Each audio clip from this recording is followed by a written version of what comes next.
Hello friends, this video is just to make you aware of how the muscles are named. Here we are taking example of few muscles which are I have chosen the muscles of the anterior compartment of the forearm. Now muscles, generally most of the muscles have three names, that is a first name, a second name and a surname. So let us take this muscle for example, flexor carpi radialis. So first name is essentially represents the action. First name for the function. We can remember it like that. First name for the function. So flexor is a function.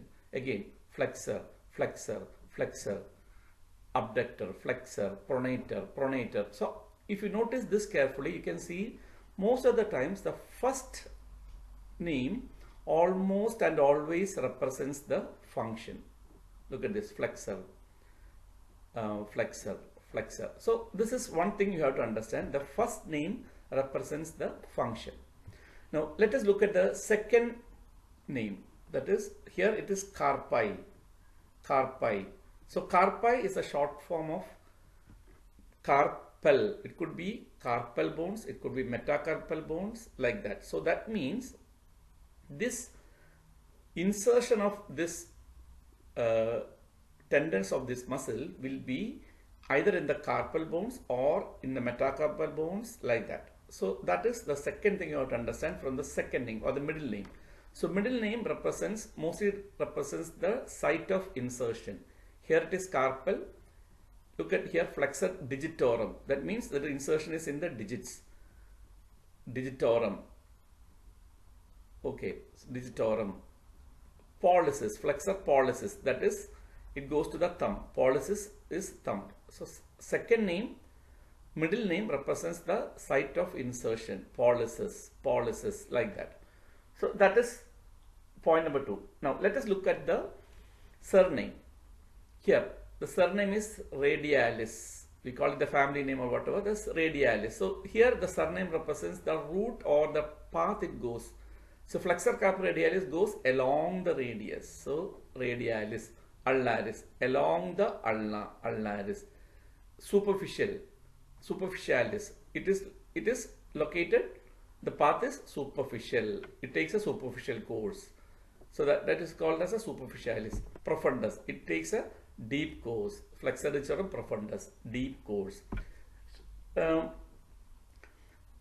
Longus. Now the surname is longus here. It represents the comparative size. So if there is a longus here, you should understand there is a brevis somewhere.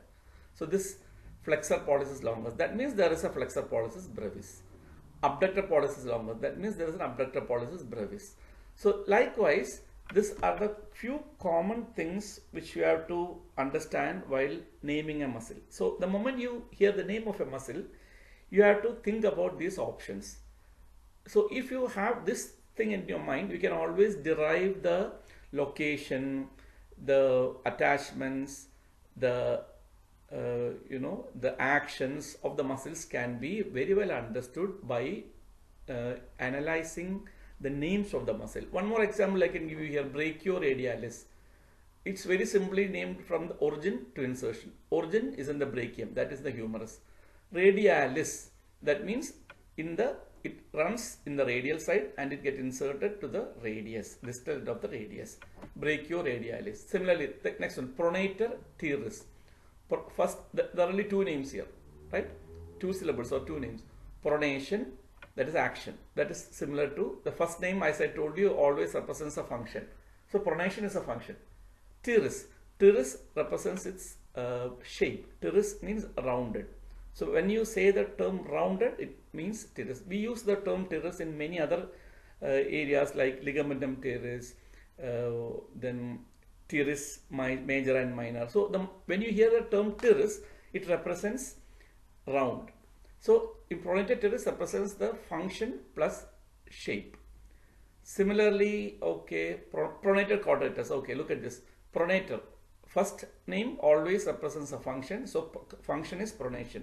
Quadratus is is quadrangular in shape. So similarly, pronator teres is round in shape, pronator quadratus is quadrangular in shape.